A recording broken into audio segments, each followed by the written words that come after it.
이제 요거는 우리 수업 전에 이런 거 중간에 해놔야지 해서 비축분이에요. 세이브 원고라고 부르죠. 그걸 지금 활용하고 있습니다. 전반부까지는 세이브 원고로 모든 걸 커버할 수가 있어요. 자, 6-2는 데이터 앤드 코드라는 제목으로 스타트를 해볼게요. 우리가 이제 먼저 코드를 작성하는 사람의 입장이 될 거예요. 당분간은. 그래서 메인을 짜는 프로그래머가 미래에 갑자기 일어나서 비주얼 스튜디오 켜고 여러분이 만든 일종의 예시 파일을 다운로드해서 자기만의 뭔가를 구성을 한다라고 치고 진행을 할 겁니다. 그래서 그 사람이 사용할 데이터, 그 사람이 사용할 코드를 한꺼번에 모아서 다루기 위한 형식을 직접 정의를 해볼 거예요. 자, 우리 새로운 형식 이름, 새로운 형식을 정의할 때 쓸 수 있는 거 타입뎁 선언이랑 구조체 정의랑 이렇게 두 가지가 있었죠? 여기서는 구조체 정의를 한번 적어 볼 건데 일단 한번 탑재를 해봅시다. 6-2 예시를 탑재를 해보도록 합시다. 자, 얘는 바로 실행하실 수 있도록 해놨어요. 제가 방금 전에 메인은 미래에 짠다 그랬는데 미래에 짤 사람이 적을 만한 코드를 미리 적어놨습니다. 그래서 바로 실행해 보실 수 있어요. 실행하시면 실행할 게임 번호를 입력하세요 해서 012 하고 우리한테 얘기합니다. 그래서 0 하고 엔터를 쳐보세요. 하면 0번 게임을 실행합니다 하고 게임을 시작해요. 게임을 초기화가 끝났고 게임을 시작해요 해서 3을 입력하세요 라고 나한테 말합니다. 3 하고 엔터를 쳐보세요. 하면 여러분은 게임에 승리하신 겁니다. 자, 프레스 3 to win 이라는 게임이 기본 탑재되어 있어요. 지금 이 예시 파일에는요. 그래서 3번 게임, 3을 입력하면 이기는 게임이 끝나면 다시 한번 이번엔 무슨 게임 할 거냐 물어볼 겁니다. 이런 느낌으로 일단 동작하도록 설계가 되어 있고, 자, 슬라이드로 돌아가서 조금만 더 언급을 해볼게요. 자, 여러분이 새로운 게임, 여러분만의 게임 하나를 실행하기 위해 필요한 데이터, 실행하기 위한 필요한 코드 등등을 다 정해서 걔네를 어떤 구조체 형식 오브젝트, 여기서는 게임 형식 오브젝트 하나에다 다 때려 넣고 그거를 메인 짜는 프로그래머가 자기가 사용자 입력 받아서 그 여러 개들 중에 하나의 게임을 골라가면서 플레이를 할 수 있도록 그렇게 제공을 해주려고 하고 있어요. 괜찮아요? 게임 형식은 데이터들, 어떤 데이터들을 사용할 예정인가에 대해서 적절한 멤버 선언이 돼 있고요. 그 다음에 게임을 준비하는 과정, 게임기를 켜는 과정, 그 다음에 게임 내용을 실제로 진행하는 과정, 게임이 다 끝났을 때 마무리를 하는 과정. 여기서 이제 칸을 소멸을 시킨다든가 하게 되겠죠? 오브젝트를 파괴를 한다든가 하는 그런 순차적으로 실행될 각각의 시점에 실행돼야 되는 코드들이 어딨냐에 해당하는 위치 값을 담을 수 있도록 멤버 선언이 마련이 되어 있습니다. 그래서 한번 구경해 볼까요? 자, 요거예요. 게임 하나하나에 필요한 데이터와 코드를 담기 위한 형식입니다. 그래서 요거 뭐 여기다가 이제 여러분 에몰록 해가지고 여러분 필요한 바이트만큼 잡아갖고 끊어서 쓸 수 있겠죠? 얼마든지. 우리는 아직 점 C니까요. 그 다음에 이니셜라이즈는 얘 뭔가요 지금? 그렇죠? 이니셜라이즈는 현재 가장 먼저 붙는 게 별이죠? 그 다음에 소괄호가 붙어요. 그 다음에 보이드입니다. 그래서 이니셜라이즈는 일단 포인터 변수예요. 그리고 얘는 따라가면 함수 하나가 있는데 게임 오브젝트 하나에 대한 포인터 값을 인수로 받는 애입니다. 괜찮아요? 게임 오브젝트 안에는 그 게임에서 쓰기 위한 데이터가 들어있잖아요. 그리고 이 이니셜라이즈를 한다는 건 그 데이터를 초기화한다는 거죠. 그렇기 때문에 게임 오브젝트 하나를 넣어서 그 오브젝트를 초기화하는 함수가 메모리 위에 어딨나에 해당하는 위치 값을 담습니다. 다음에 실제 게임을 진행하는 코드, 게임이 끝나고 마무리 작업을 하는 finalize라는 그런 함수를 가리키기 위한 finalize라는 포인터 변수가 하나 들어있는 상태입니다. 그래서 이렇게 하면 x64 기준으로 몇 바이트예요? 64, 32바이트 짜리가 있어요. 그렇게 해서 지금 구성이 되어 있고, 자, 지금 보시면 우리가 지금 데이터와 코드를 한 군데 몰아담는다 그랬잖아요. 근데 여전히 지금 각각의 오브젝트에는 데이터들, 위치값들만 담겨 있게 될 거라는 거 여러분 바로 유추하실 수 있을 거예요. 위치값만 담아놔요. 그 위치값을 따라가면 함수가 있을 수도 있고, 그 위치값 따라가면 여러분이 에멀록 해둔 64바이트짜리 공간, 이런 게 막 튀어나올 수도 있는 거예요. 여전히 3을 누르면 이기는 게임 그 자체에 해당하는 코드들, 문장들은 어떤 오브젝트 바깥에 있습니다. 그래서 걔네에 대한 함수 정의는 구조체 정의 중괄호 안에 있는 게 아니라 요 밑에 따로 마련이 되어 있는 걸 볼 수 있어요. 자, 3을 누르는 게임을 위한 적절한 초기화 작업을 수행하는 코드들이 담겨 있는 함수 정의예요. 그래서 얘는 구조체 포인트 하나 받고요. 그 안에 데이터랑 이런 거 들어있는 거를 미리 준비를 해둡니다.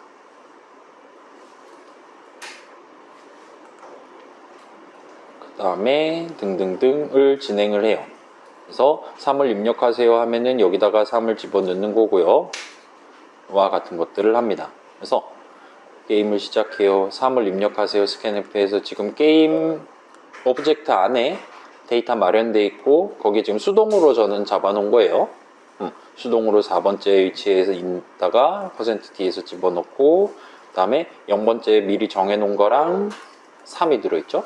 방금 입력한 거랑 비교해서 같으면 성공, 그렇지 않다면 실패 메시지를 표현하고, 여기까지가 게임 한 판이에요. 그래서 3을 누르는 게임의 전체 코드 흐름에 해당하는 함수를 함수 정의로 해놓은 겁니다. 그 다음에 정리하는 부분은 뭐 특별히 뭐 할 거 없는 것 같아요. 이 정도입니다. 그리고 자, 보세요. 아까 봤던 것처럼 이 게임이라는 형식에 대한 구조체 정의를 적는 사람이 게임 오브젝트 하나를 생성할 때, 또는 게임 오브젝트 다 쓴 걸 파괴할 때 호출하기 적합한 함수들을 미리 만들어 놨어요. 그래서 보면, 자, 에몰록 해가지고 게임 구조체 하나의 크기 32바이트 정도 되겠죠. 그렇게 해서 일단은 받아놓고, 얘는 지금 인수로 데이터를 총 몇 바이트 쓸 거냐 해갖고, 여기 아까 전에 있었죠. 캐릭터 별 해갖고 요 포인터에다가 요거 바이트만큼의 공간을 미리 칸을 잡아놓고 쓸 수 있도록 마련을 해줍니다. 그 다음에 자, 이 게임은 초기화하려면 무슨 코드 실행해야 되냐, 게임 본문은 어떻게 실행해야 되냐, 게임 다 끝나면 무슨 코드를 덧붙여서 실행해야 되냐에 대한 코드가 어딨냐에 대한 함수 포인터, 함수에 대한 포인터 값을 인수로 받아서 넣어줍니다. 자, 이거 지금 뭔가 조금 복잡하게 생겼잖아요. 그죠? 이거 지금 띄어쓰기 하면 이런 느낌이란 말이에요. 그래서 얘가 인수 이름이에요. 하면 지금 별이 붙어 있는 건 뭐 자주 붙어 있죠. 그 다음에 뒤에 얼마든지 대괄호도 붙어 있을 수도 있고 소괄호 붙어 있을 수도 있는 거잖아요. 지금 변수, 그러니까 인수가 하나, 둘, 셋, 네 개 있는 거고, 그 인수 자리에 담겨 있는 값을 가지고, 물론 요거는 추가로 잡아주는 거긴 하지만 결과적으로 는을 해주고 있어요. 그래서 데이터는 이니셜라이즈는 해서 모든 멤버 이름에 대해서, 얘네들은 다 변수죠 지금. 그죠? 그래서 각각의 자리에다가 적절한 값을 넣어주고, 그 이후에야 출고를 합니다. 마치 힘 능력치, 민첩 능력치 뉴 게임 호출한 사람이 정해놓은 그거대로 넣어주고 출고하듯이요. 그 다음에 여기는 뿌리를 하고 있고, 여기는 에멀록을 2번 하고 있으니까 뿌리를 2번 하고 있는 셈이에요. 별거 없어요. 자, 그러면 이건 이제 보편적인 게임 구조체, 게임 오브젝트를 새로 생성하고 파괴할 때 이렇게 하면 된다. 그리고 저는 이제 3을 누르는 게임의 코드, 그 다음에 3을 누르는 게임에 적합한 내용이 채워져 있도록 게임 오브젝트 하나를 생성하는 함수, 그 다음에 그거를 파괴하는 함수를 만들어 둔 거예요. 그래서 3을 누르는 게임이 담겨 있는 게임 오브젝트 하나를 만들기 위해서 얘를 호출하면 된다. 그렇게 정해놓은 거예요. 그래서 얘는 아까 게임 구조체 정의한 사람이 정해놓은 거기다가 인수를 3을 누르는 게임에 적합한 걸 넣어주기만 하면 되는 거죠. 그래서 8바이트를 쓸 거고요. 그 다음에 제가 위에서 함수 정의해둔 그 새 함수 이름을 여기다 적어두면 돼요. 그럼 알아서 어드레스 오브 해가지고 들어갑니다. 그러면 여기까지 하면 이거 출고 가능한 거잖아요. 이거 바로 리턴하면 되는 거죠. 그래서 메인 짜는 사람 입장에서는 3을 누르는 게임 서비스 하고 싶다. 얘 한번 호출해 갖고 그 포인터 값 받아서 이니셜라이즈 먼저 호출해주고 1 그 다음 호출해주고 파이널라이즈 그 다음 호출해주기만 하면 게임 한 판 진행할 수 있는 거예요. 그죠? 그 다음에 파괴할 땐 이렇고.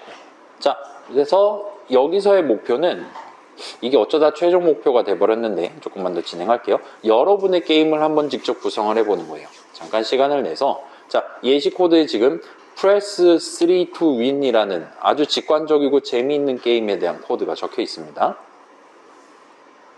그걸 참고하면서 이런 5 함수 정의들의 내용물을 채워넣음으로써 여러분만의 게임에 대한 내용을 한번 추가를 해보세요.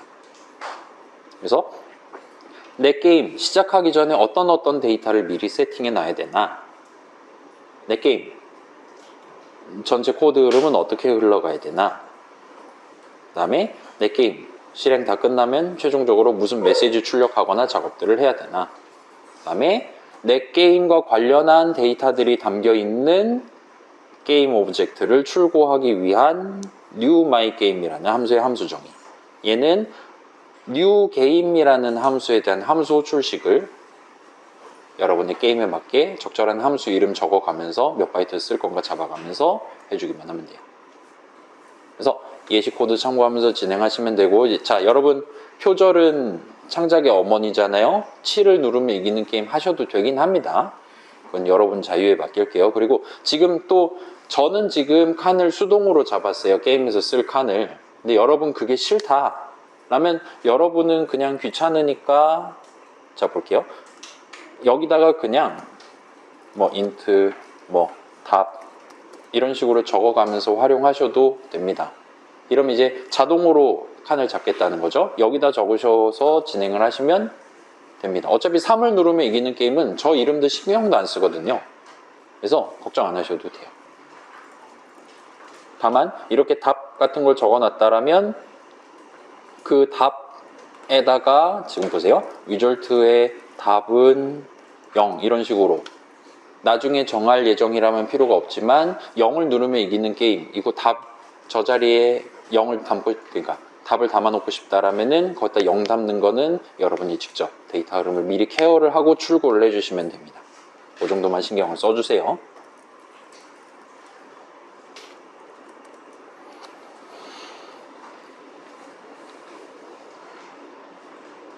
그래서 그렇게 하면 이제 그렇게 한다 하더라도 여전히 게임 오브젝트 안에 여러분 게임을 돌리기 위한 모든 데이터가 다 담기는 셈이죠. 그거 정도 컨셉만 지켜주시면 됩니다. 달리 말하면 막 전역 변수, 소위 말하는 전역 변수 같은 거를 선언해 놓고 쓰지는 말아주세요. 그럼 컨셉이 깨지니까요.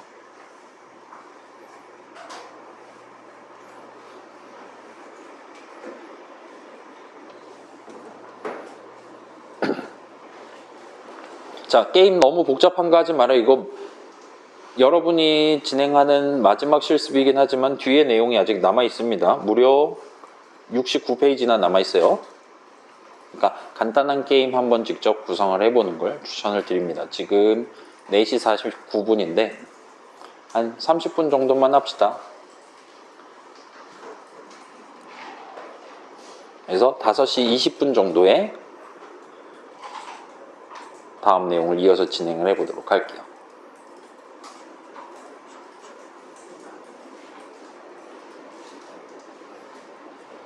자, 여러분이 그렇게 출고한 그 게임 오브젝트는, 자, 요거 다시 말씀드릴게요.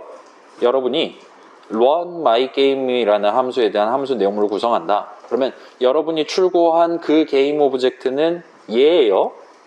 얘가 가리키는 그거예요. 그러니까 여러분이 아까 세팅한 답을 얻고 싶다. 그러면 게임의 답을 해야 되는 거예요. 그러면 아까 0 담아놓고 출고했죠? 여기 0 담겨 있을 거예요. 그걸 갖고 게임 진행하시면 된다는 거예요. 그러니까 5를 누르면 이기는 게임이다. 여기서 리졸트의 답은 5를 담아놓고 시작하세요.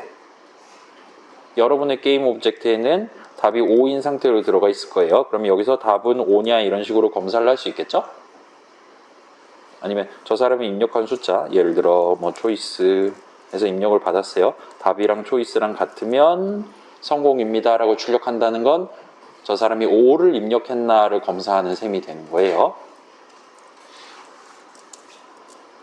그런 느낌으로 진행해 주시면 됩니다. 자, 지금 여러분이 진행하고 있는 예시의 목적은 내가 어떤 게임의 흐름을 구성하기 위한 함수에 대한 함수 정의를 적고 있는데, 거기서 이 게임을 돌리기 위한, 코드를 돌리기 위한 모든 데이터가 저 구조체, 저 오브젝트 안에 들어있다라는 거를 계속 머릿속에 담고 있는 상태에서 어떤 데이터, 어떤 한 칸을 특정하기 위한 수식들을 적어보는 거예요. 그래서 아마도 꽤 많은 화살표를 적으시게 될 겁니다. 그게 정상이고, 그걸 지금 한번 해보는 거예요. 일단 저는 숫자 맞추기 게임을 만들었어요. 기회는 3번 있는.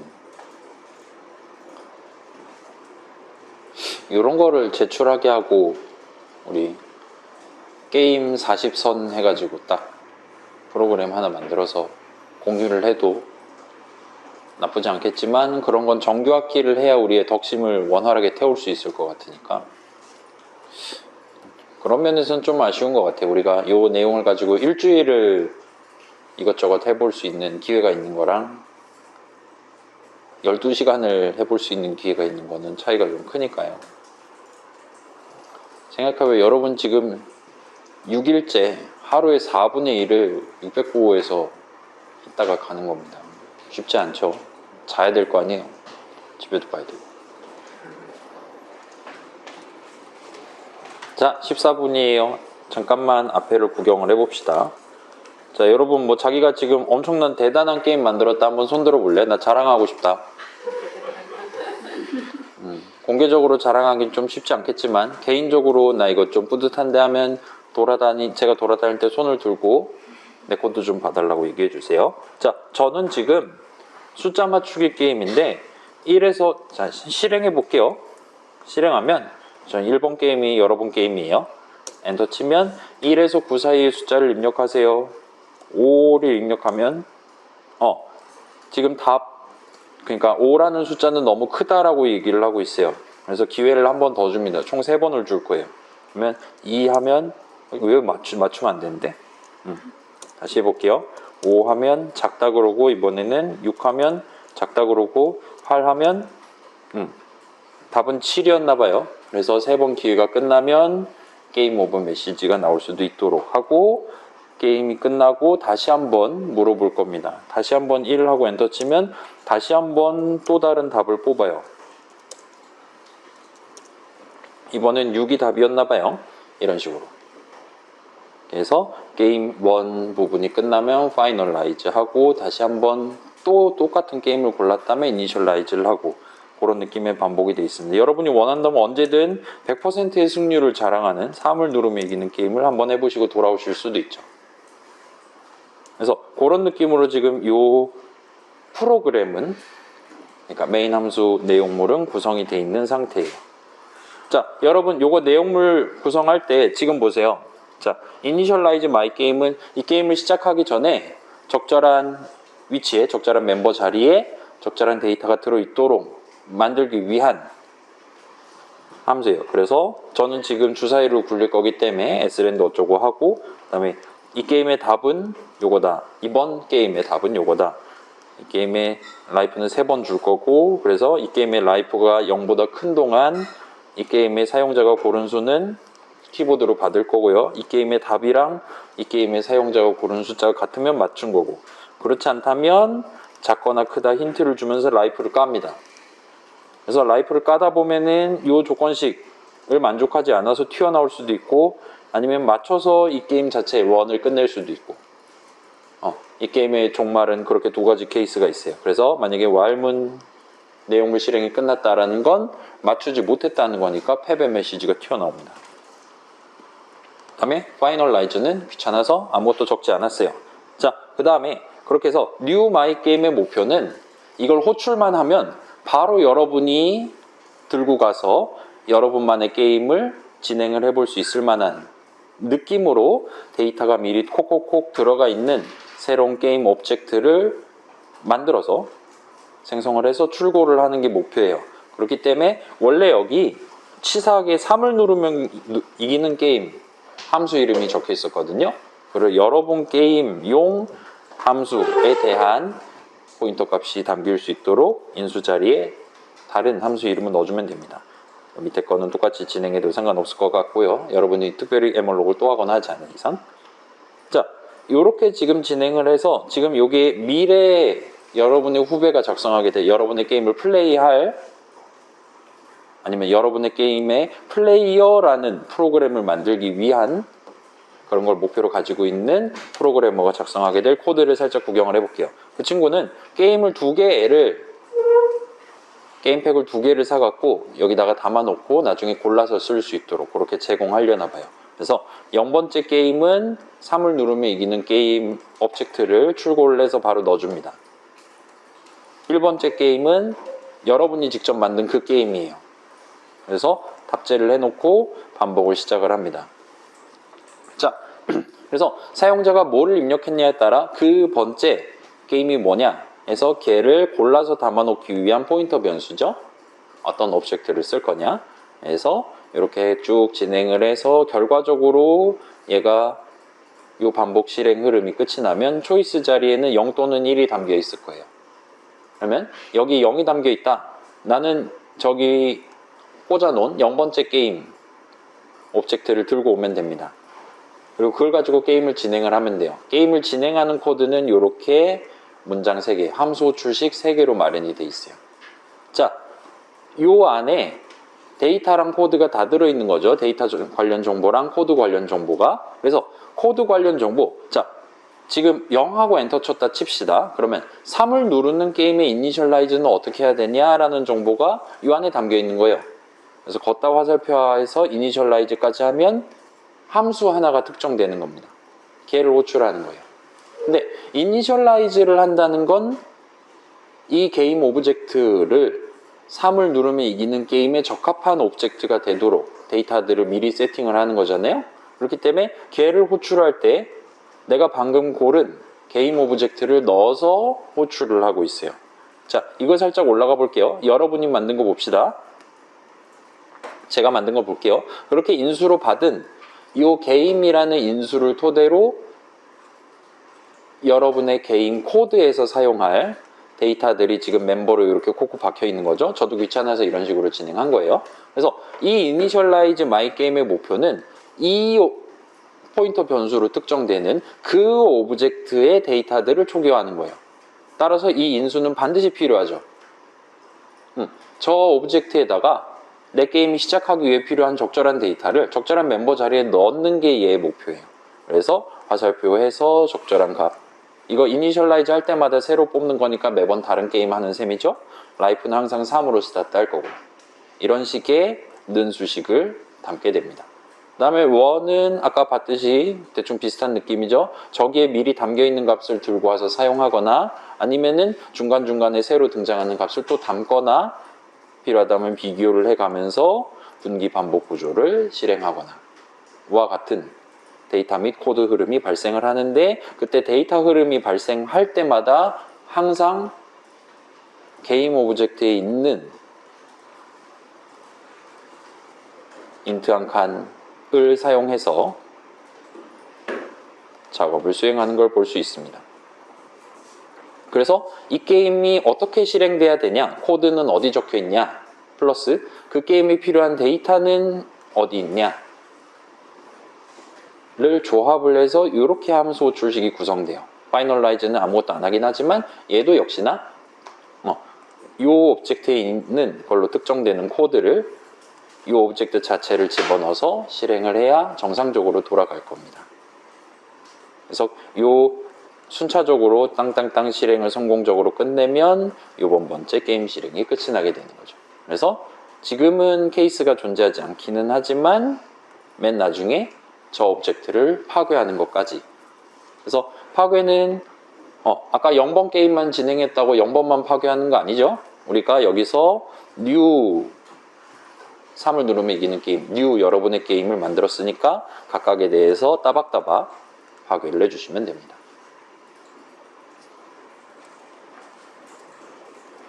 그럴싸하죠? 물론 이제 칸을 수동으로 잡는다 그럼 좀 골치가 아팠겠지만 그냥 적당히 진행하기엔 그렇게 어렵지 않았을 거예요. 자, 그래서 여러분의 게임을 직접 실행해 보실 수 있었을 것이고 1번째 게임을 골라서 바로 진행을 해 보실 수 있었을 겁니다. 그래서 이를 입력하면 여러분 게임의 코드 흐름에 해당하는 그 세 함수를 순차적으로 호출해 주는 걸 목격할 수 있었어요. 그래서 자, 지금 메인 내용물 요약해 왔어요. 막 반복 그런 거 빼고 요약을 해 왔어요. 그래서 1하고 엔터를 쳤다고 지금 치는 거예요. 미안해요. 1하고 엔터를 쳤다고 치는 거예요. 그래서 1 자리에는 여러분의 게임을 위해서 세팅해둔 게임 오브젝트가 들어있고, 그래서 1하고 엔터 쳐서 그걸 골랐고, 요게 지금 게임을 실질적으로 실행하는 함수 호출식 3발짜리죠. 그 다음에 요거 적당히 다 끝났다 치면 맨 마지막으로 칸 파괴까지 하는, 오브젝트 파괴까지 하는 내용이 들어가 있는 상태입니다. 괜찮아요? 지금 여러분 뭔가 조금 길어지긴 했지만 저 각각의 문장들이 의의를 가지고 있다는 거, 저 중에 단 하나라도 없어지면 사용자가 1하고 엔터 쳤을 때 내 게임이 정상적으로 실행되지 않는다는 걸 느낄 수 있죠? 자, 지금 요 new 어쩌고랑 딜리트 어쩌고는 지금 그 칸권 얘기하는 거예요. 일단 만들어 놓은 다음에 써야 되는 거죠, 당연히. 그 다음에 일단 한번 만들었으면 보내줘야죠. 소멸시켜줘야죠. 얘네들은 일단 페어로 맨 위에랑 맨 아래에 일단 깔아 놓는 겁니다.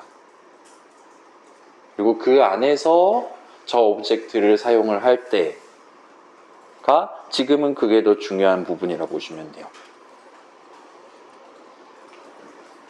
그래서 봅시다. 선택됐고 소멸한, 요거는 좀 간단해 보여요. 별 할 얘기 없을 것 같아요. 여기가 눈에 잘 들어오냐? 라 물어보면, 자, 봐봐요. 이번에 실행할 게임을 의미하는 이름이죠. 근데 그게 요 함수 호출식에 괄호, 그러니까 요 함수 포인터 이름이긴 하지만 얘 왼쪽에도 들어있고 얘 호출식 괄호 안에도 들어있어요. 자, 왜 저 동일한 이름을 왼쪽에도 적어놓고 오른쪽에도 적어놨나요? 라고 질문하면 여러분 뭐라고 답할 수 있을까요? 자, 왼쪽에 적혀있는 거의 의미는 뭐죠? 자, 여기에 게임 언더스코어 셀렉티드가 적혀있는 건 왜죠?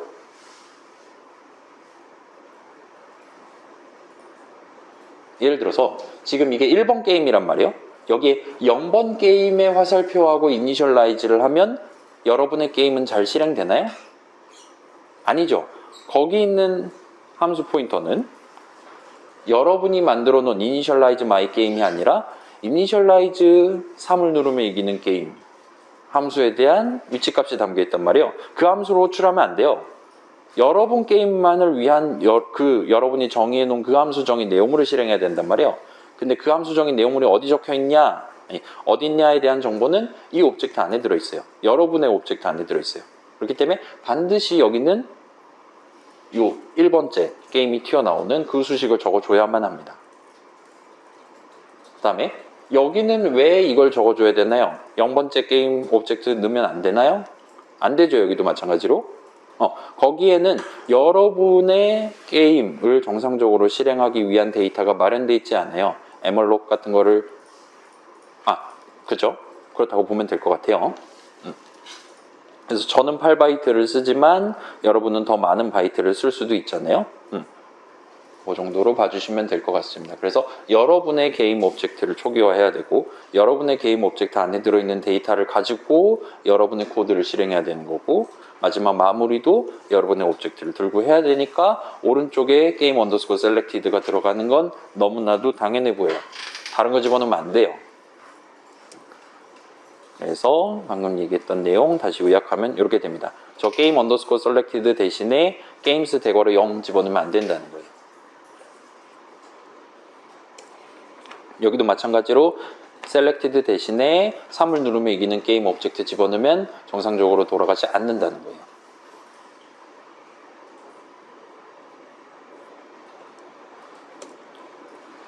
그래서 여러분 게임에 걸맞는 코드를 여러분 게임에 걸맞는 데이터와 연계를 해서 실행해야 여러분 게임은 잘 동작할 겁니다. 데이터 흐름, 코드 흐름 둘 다. 그렇기 때문에 요 조금 복잡한 수식은 반드시 왼쪽이랑 오른쪽에 동일한 여러분 게임 오브젝트가 반드시 튀어나오는 수식을 적어야지, 동일한 이름을 적어야지만 목표를 달성할 수가 있을 거예요. 3을 누르는 게임 할 거다. 둘 다 0번 게임이 튀어나오는 상황이 돼야 된다는 거예요.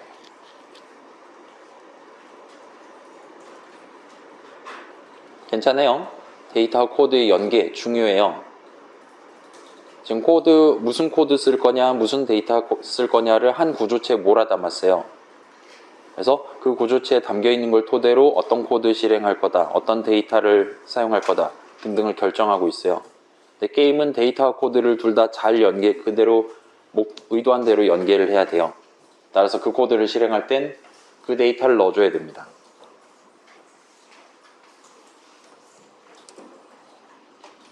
요거는 이제 칸권이랑 비슷한 문제죠?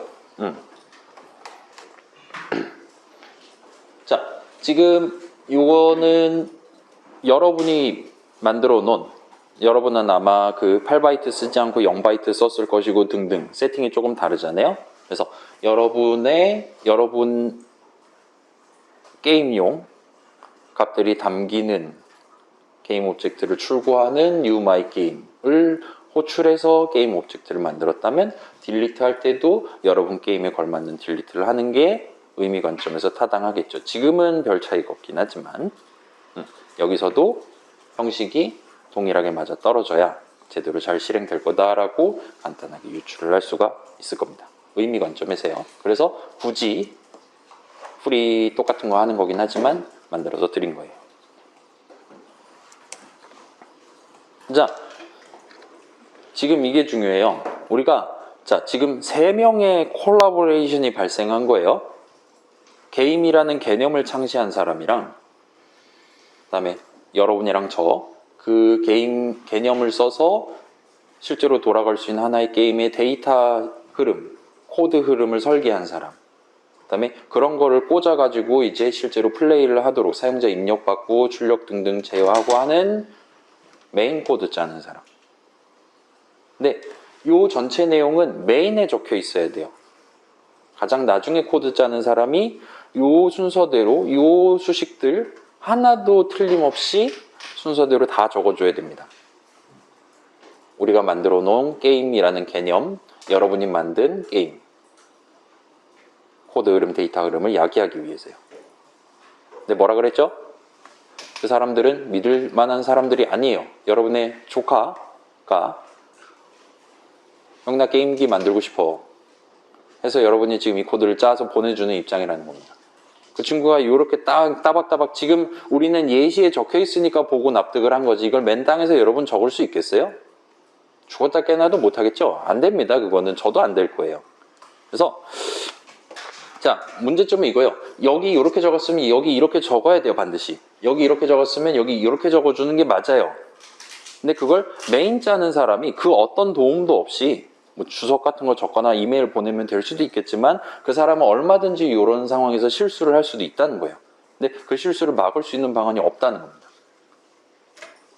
그렇기 때문에 만약에 우리가 C++를 짜면, C++를 써서 이런 느낌의 데이터 흐름, 코드 흐름을 이야기를 한다면 이 코드는 이렇게 바뀌어요.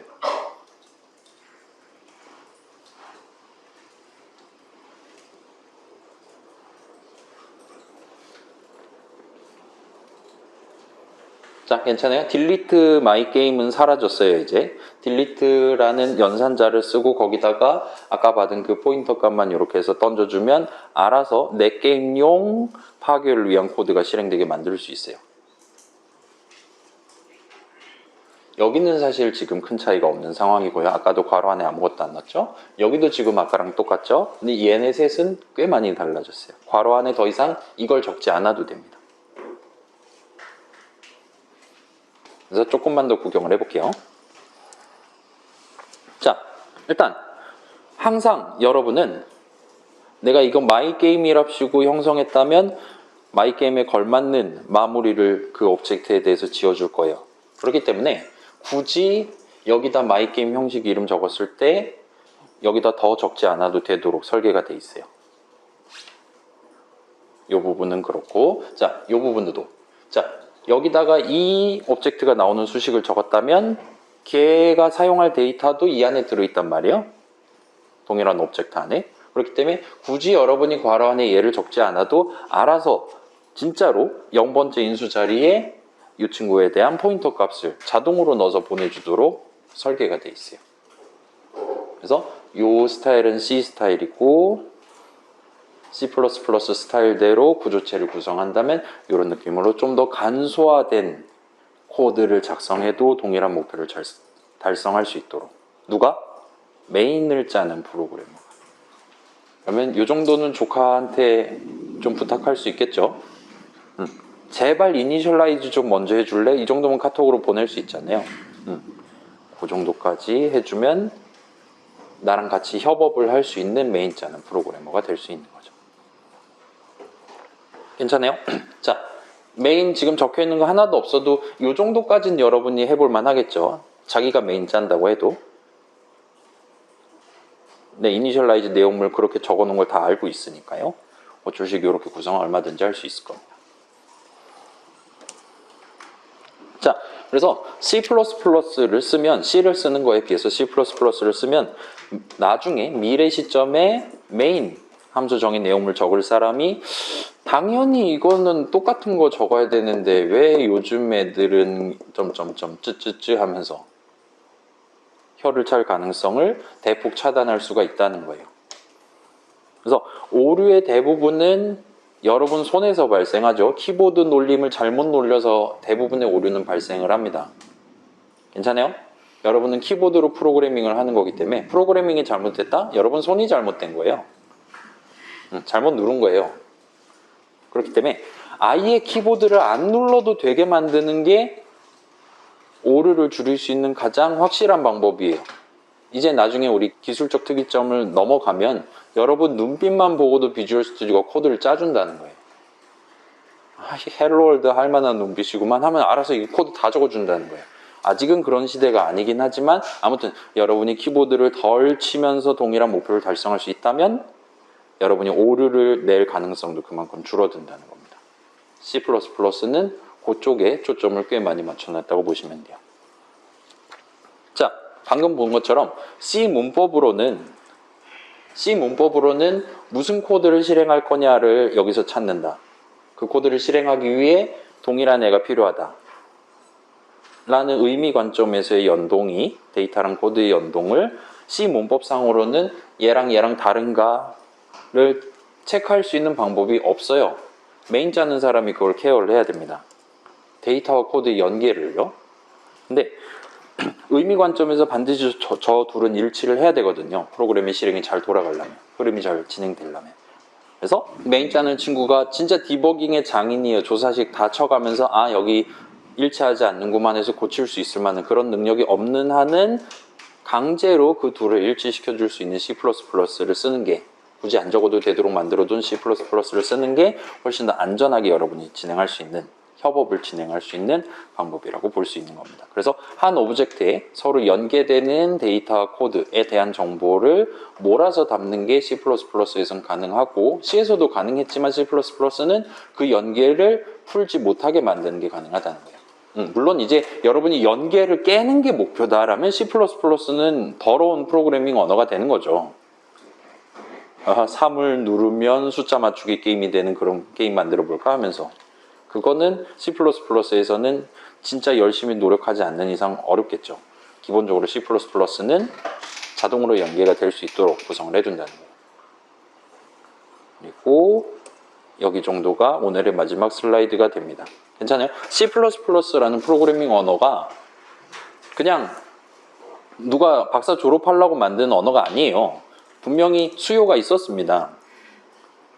그리고 그 수요는 너무나도 강렬했어요.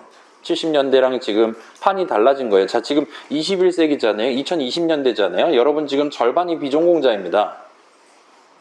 제가 입학한 2005년 저 컴퓨터과 입학했거든요. 전자컴퓨터과였어요. 그때는 인문대 친구들, 자연대 친구들이 봤을 때 저라든가 다른 컴퓨터 지금 좋아하는 사람들을 쳐다봤을 때 입장은 딱 그런 거였어요.